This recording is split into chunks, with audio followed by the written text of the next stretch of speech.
Halo semuanya, kali ini kita akan membahas mengenai jaringan pada manusia. Kemarin kita sudah membahas terkait jaringan epitel dan juga jaringan ikat. Lalu sekarang kita akan membahas tentang jaringan yang sangat luar biasa yang menjadi pusat kendali tubuh kita, yaitu jaringan saraf. Yuk kita mulai. Apa sih itu jaringan saraf? Jaringan saraf merupakan kumpulan dari organ dan sel yang bekerja untuk menerima dan memproses informasi di seluruh tubuh. Nah, sistem dari saraf ini terdiri dari dua bagian utama.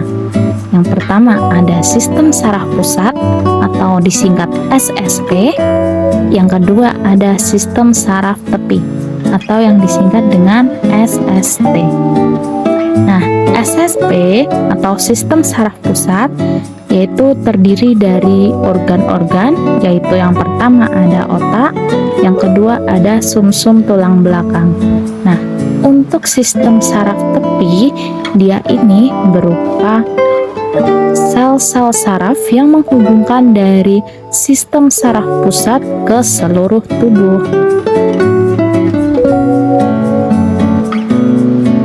Oke, sekarang masih ingatkah kalian apa itu unit terkecil dari makhluk hidup? Ya, benar sekali, sel.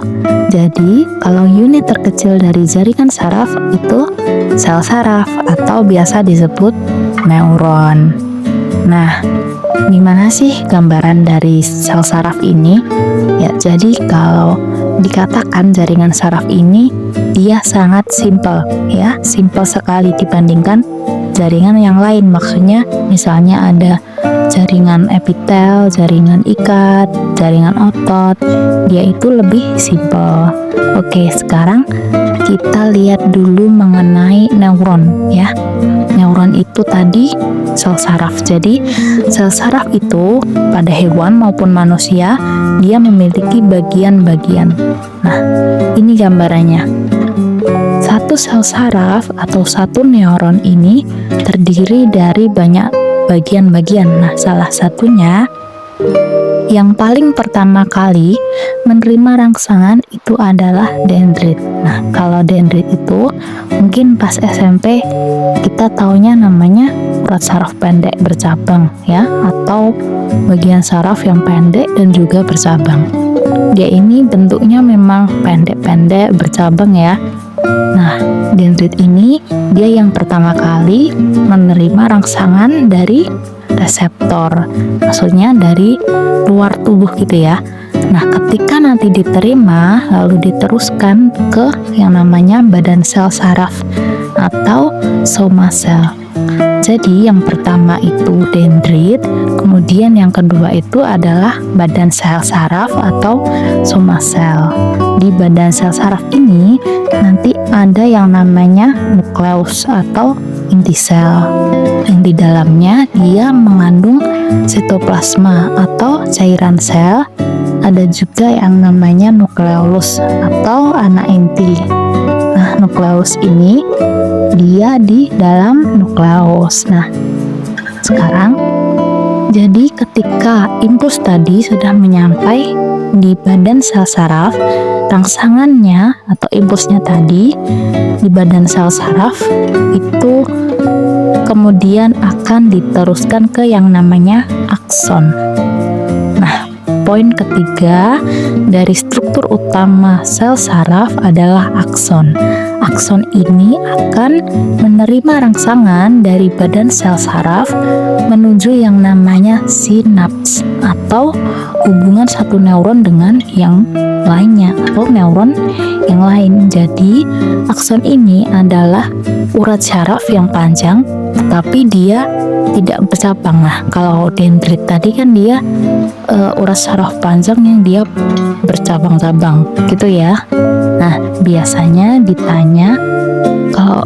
ditanyakan itu bagian-bagian dari pada akson. Nah, bagian-bagian dari akson ini nantinya akan ada beberapa bagian, ya. Salah satunya ada selubung mielin. Selubung mielin ini yang membungkus akson. Tapi nggak semua akson itu dibungkus oleh selubung mielin. Jadi kalau selubung mielin itu dia di dalamnya akan terdapat lemak ya, timbunan lemak. Jadi dia bisa memperlambat jalannya rangsangan impuls.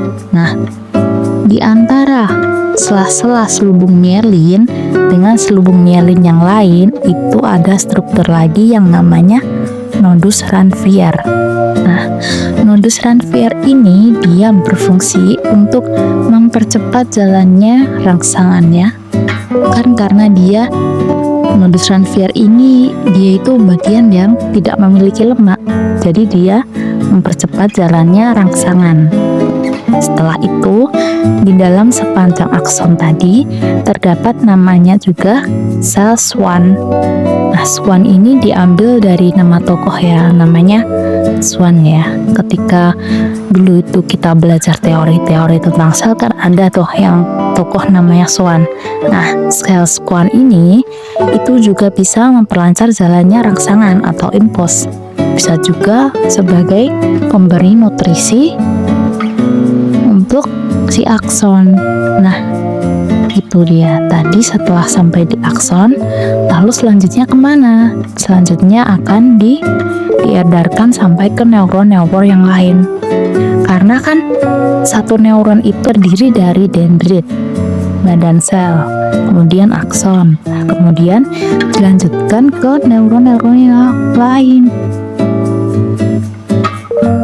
yang memiliki dendrit, yang badan sel, akson, dan seterusnya. Nah, ada lagi nih istilah yang namanya sinapsis. Apa sih itu sinapsis? Sinapsis ini merupakan titik pertemuan antara satu neuron dengan neuron yang lain. Dah, itu aja bagian-bagiannya. Biasanya kalau di soal itu ditanya nama-nama gambar, misal ada nomor 1, 2, 3 ya, kemudian nomor 1 ini apa fungsinya. Oke, sekarang kita lanjut ke latihan soal ya. Yang pertama, soalnya sel saraf disusun oleh bagian di bawah ini kecuali ada akson, badan sel, ganglion, neurit, dan dendrit. Udah jelas ya tadi, sel saraf itu ada akson. Jadi akson tidak termasuk ya. Lalu ada badan sel juga termasuk, dendrit juga termasuk. Kalau neurit termasuk nggak? Neurit ini dia merupakan percabangan dari aksonnya, jadi dia termasuk dalam sel saraf. Jadi jawabannya yaitu ganglion. Apa sih itu ganglion? Ya, jadi ganglion ini tuh dia merupakan badan-badan neuron ya, badan neuron yang berada di luar sistem saraf pusat maupun di dalam sistem saraf pusat. Jadi dia ini sifatnya lebih kompleks daripada sel saraf gitu. Jadi jawabannya yang C, ganglion. Selanjutnya kita lanjut ke pertanyaan yang kedua. Perhatikan gambar jaringan saraf di bawah ini. Bagian yang ditunjuk dengan huruf X adalah, kalau kita lihat ya di gambar ini, dia yang ditunjuk X itu kan setelah struktur dendrit ya. Jadi setelah dendrit itu ada apa? Ya, ada badan sel. Jadi jawabannya badan sel, yang di badan sel. Oke, selanjutnya kita lanjut ke pertanyaan berikutnya. Ini pertanyaan terakhir ya. Perhatikan gambar di bawah ini. Bagian dari sel saraf yang ditunjuk oleh huruf A dan B berturut-turut adalah A. Dendrit dan akson, B. Nukleus dan akson, C. Selubung mielin dan nodus Ranvier, D. Badan sel dan selubung mielin, E. Akson terminal dan selubung mielin. Oke, sekarang kita coba perhatikan gambarnya ya. Sebenarnya yang ditunjuk oleh huruf A dan B ini dia kan merupakan bagian dari akson ya. Kalau A dia ini dibungkus oleh lemak, jadi dia ini merupakan selubung mielin. Lalu kalau B ini dia terletak di antara selubung mielin, jadi dia ini nodus Ranvier. Jadi yang benar itu jawabannya A. selubung mielin, B. nodus Ranvier. Jadi yang benar itu yang C. selubung mielin dan nodus Ranvier. Begitu ya. Oke, sekian teori dan pembahasan latihan soal jaringan saraf. Terima kasih sudah menyaksikan. Apabila ada kesalahan kata maupun kesalahan teori, saya mohon maaf. Wassalamualaikum warahmatullahi wabarakatuh.